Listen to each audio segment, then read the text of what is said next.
My life has been filled with a fair bit of change and transition over the last few years, surrounded by lots of uncertainty. And that's made for a natural time for reflection.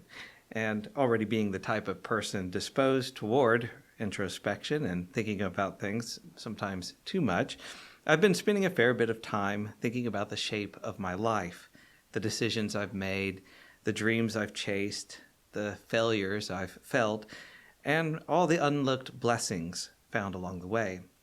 Like probably many of you, my life hasn't taken the course I expected it would take, but I'm profoundly grateful for where I find myself now and for the paths that still lie open in front of me. And at the heart of that journey, I've realized there's been a focus on maintaining spiritual and reflective practices that have supported my aspirations, especially those related to kindness, wisdom, and justice. For decades now, for example, I've repeated a simple aspiration before I meditate. May I be with these next moments with openness and curiosity, with gratitude and kindness, so that wisdom can arise. Those words, spoken just as I get comfortable on the meditation cushion, have soaked into my heart-mind and become a familiar friend. After a few years, I found that they followed me off the cushion.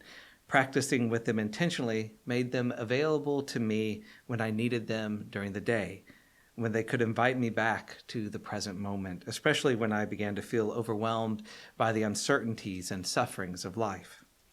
Practices like that have been more important to me than I even realized. I was looking back at old journal entries this week and discovered that time and again, I've had to make a conscious decision to not give up. I don't know how universal this is, but given the conversations I've had with others and the data that's available on activism, fatigue, and burnout, it feels relevant. In 2021, Michaela Tillery pointed out that activism fatigue tends to spike after notable political action, and that what makes activism fatigue that much more overwhelming than traditional burnout is that activist work is tied to identity and justice and agency. The political is personal. So the weight of our oppression is a constant stressor that cannot be lifted without our liberation. This pressure, combined with the current expectations of selflessness, martyrdom, and unfettered loyalty within activist spaces, makes burnout nearly inevitable. End quote. Perhaps even more importantly, she wrote about how social change actions and movements often include a culture that pressures us to push ourselves past our limits, past a healthy point, in order to achieve a goal or to reach some finish line. She wrote, "When we juxtapose the low valleys of burnout with the mountains of celebration, it justifies the idea that our suffering is needed to deserve success. Without addressing the root issue of activism fatigue, celebrations will only habituate burnout. Eventually, the celebrations will become meaningless, and a once insatiable yearning for justice will pale to insurmountable exhaustion." End quote. I felt those words in my body. And I remembered so many moments when I have experienced it in myself or witnessed it in others. For example, when I moved back to Missouri in 2010, I was full of energy and ideas, almost an unconquerable optimism. I just spent 3 wonderful years working with innovative peace and justice organizations in Cambodia, and I was both hopeful and confident that I would be able to translate all those experiences into something wonderful here. But Southwest Missouri has been, I think it's safe to say, a very difficult place for me to live and a challenging place to cultivate communities where justice and compassion can thrive. I have a very clear memory of bottoming out during the period of time between when Mike Brown was murdered in Ferguson, Missouri in August 2014, and when our local city here in Springfield rallied together to repeal an ordinance that extended basic civil rights on the basis of sexual orientation and gender identity in April 2014. That was an exhausting, heartbreaking, devastating year. And I remember that moment. But reading my journals, I saw that I was already struggling with the beginnings of burnouts within 2 years of moving here to Springfield. In December 2012, I wrote that since moving back to the United States in 2010, I felt again that one of the biggest challenges of living here is simply maintaining any kind of confidence. The problems are so complex, the cultural violence is so entrenched, and the system is so well oiled and on such a huge scale that it's easy to be discouraged. Still, I have to keep going. The alternative to seeking a more peaceful way in the world is no alternative at all. It only took 1.5 years for me to feel that way. I was evidently giving myself a little pep talk, If the stakes are high enough, you can't give up, right? But I was also doing some good work during that time. In the rest of the journal entry, I described studying the work of Albert Bandura on self-efficacy. Bandura famously wrote that people's beliefs about their abilities have a profound effect on those abilities. Ability is not a fixed property. There is a huge variability in how you perform. People who have a sense of self-efficacy bounce back from failure. They approach things in terms of how to handle them rather than worrying about what can go wrong. End quote. In my work in community development, we had to focus in that way. We had to focus on transforming failure into learning and growth, especially in that field. And in my work in peace and conflict programming, there are so many variables that it's difficult to anticipate how things will happen in the real world. You always have a measure of uncertainty. You have to learn as you go and make adjustments. Self-efficacy has to be a key skill because a certain amount of failure was practically inevitable. We did our best to build that self-efficacy into our organizational cultures and practices, from the way we wrote job descriptions to the way we handled monitoring and evaluation. It was especially important that we were able to talk about the things that didn't go as planned, instead of feeling pressured to hide them when things didn't work out. And I've worked with organizations where this wasn't the case, and the tremendous amount of pressure, often tied to funding, took almost all of the joy out of the work, while also undermining the health of both the programs and the organization. If you can't recognize and handle failure, you can't learn. And if you can't learn, you can't respond in wise and just ways to all the unexpected twists and turns in life. Creating those personal values and organizational culture then needed to be a priority, but it's not automatic. It's something almost countercultural, something our broader society struggles to do in a meaningful way.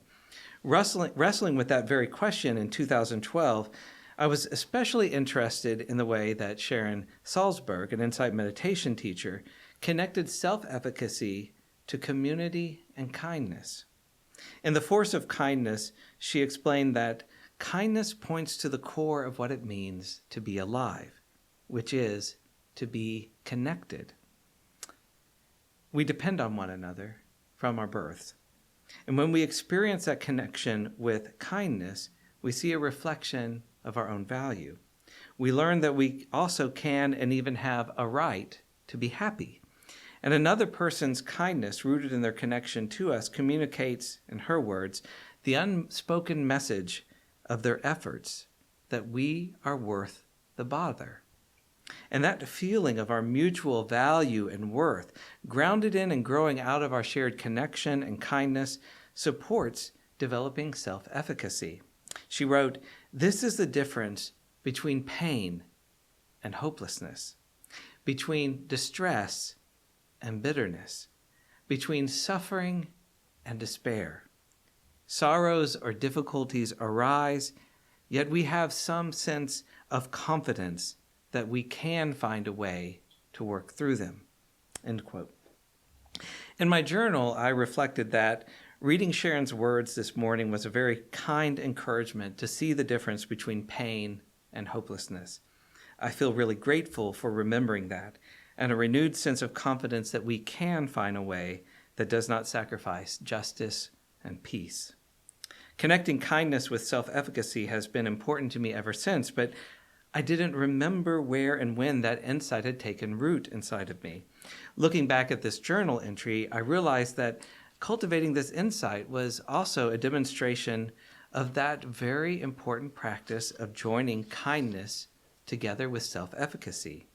In a moment of time when I was discouraged and unsure if I could muster the energy to keep going, I practiced kindness toward myself.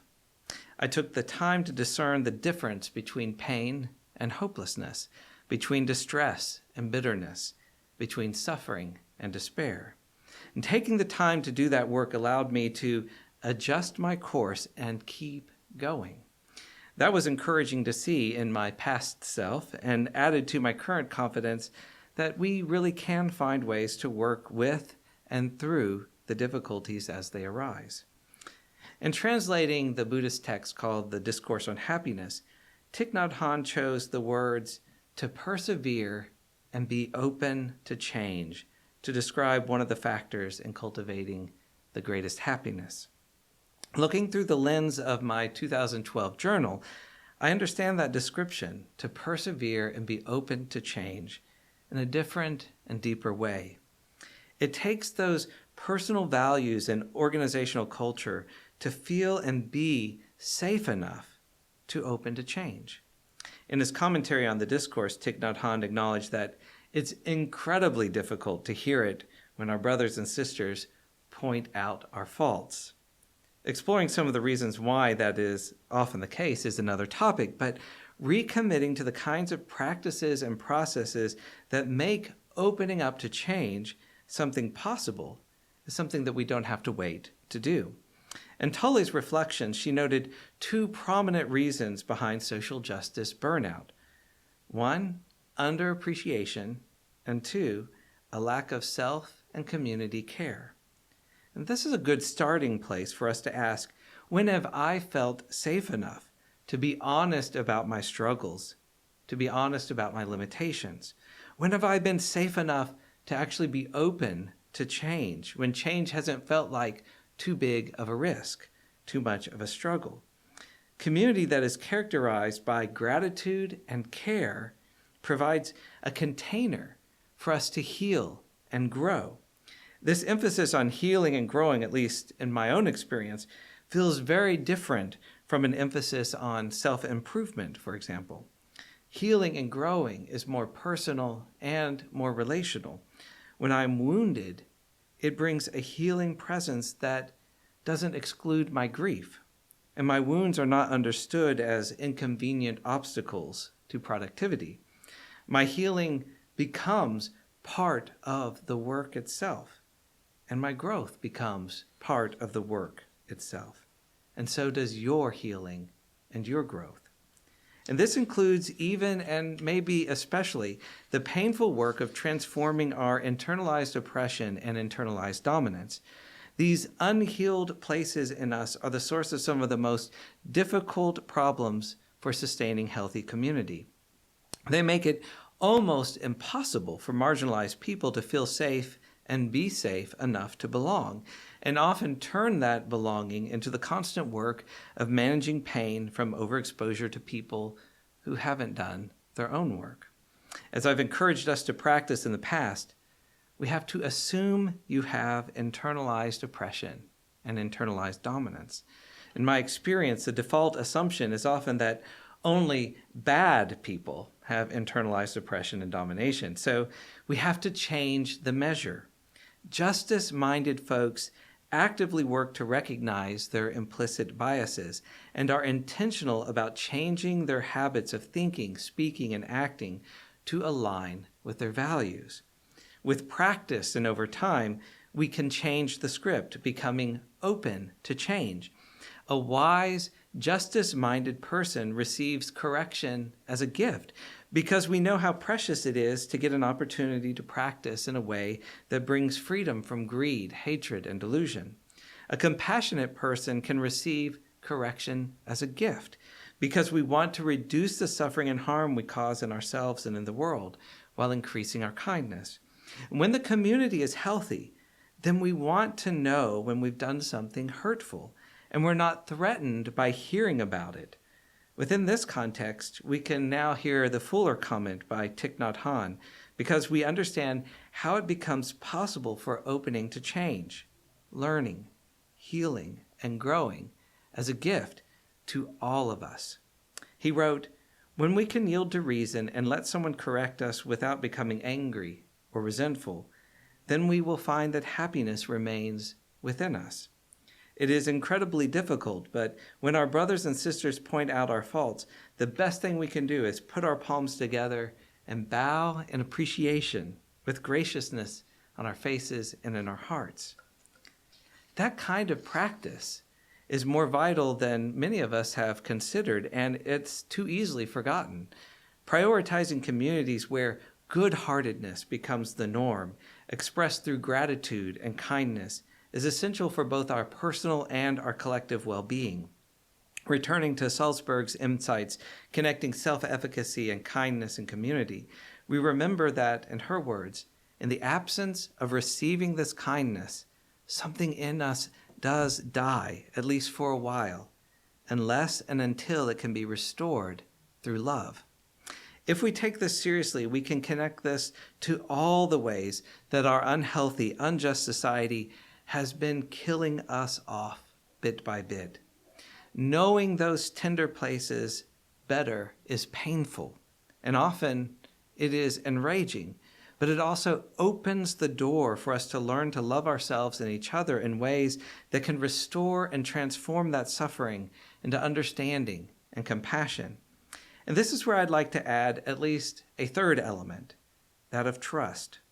Our gratitude and kindness help us create this safe environment where we can be open to change, but we also need to be intentional and explicit about how to sustain that safety. Trust is something that we create and recreate together.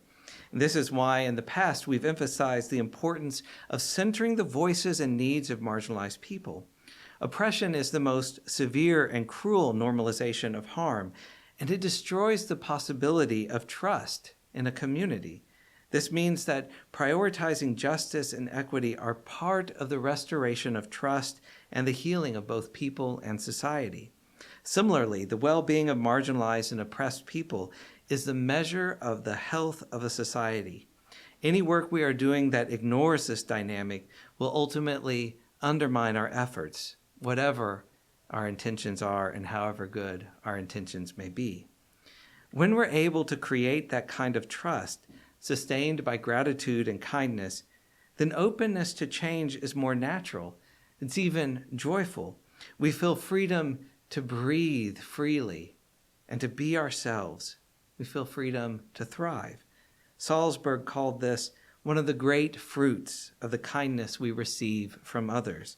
It supports our sense of being someone deserving of love, someone who can in turn accomplish something, who can vanquish difficulties, who can make it through the travails of life, who can be a good person. This is a more sustainable, even regenerative pathway for changing ourselves and for changing our society. It connects us to a shared vision of justice and equity where every voice can be heard and every need can be met. I know I repeat those words often, but I need to repeat them. Nurturing that aspiration helps keep me grounded, even when the difficulties of life are overwhelming. And I find that when I stay open to change, I know that I'm holding a door open for others as well. This is true even when things don't go the way I hope, when life-saving legislation is overturned, when the powers that be protect a violent and corrupt system, when the change we so desperately need and work for is still so far away. With kindness joined with self-efficacy, I know my capacity for change isn't a limited commodity. It's something I can nurture and grow. And I become part of a long line of people who refused to give up, who nourished their own capacity to grow in love and understanding in themselves and each other, and who passed on that aspiration for justice and compassion to all of us who are willing to follow in their footsteps. I can do the same, and so can you. Thank you. Thank you for watching our videos. We are entirely dependent on the donations of our listeners and members. We hope that you find this content to be important enough to help us to keep offering these videos to the public at no charge by becoming a regular contributor. Please click on the donate button on our website at www.spfccc.org. Thank you for your support of progressive religious programming.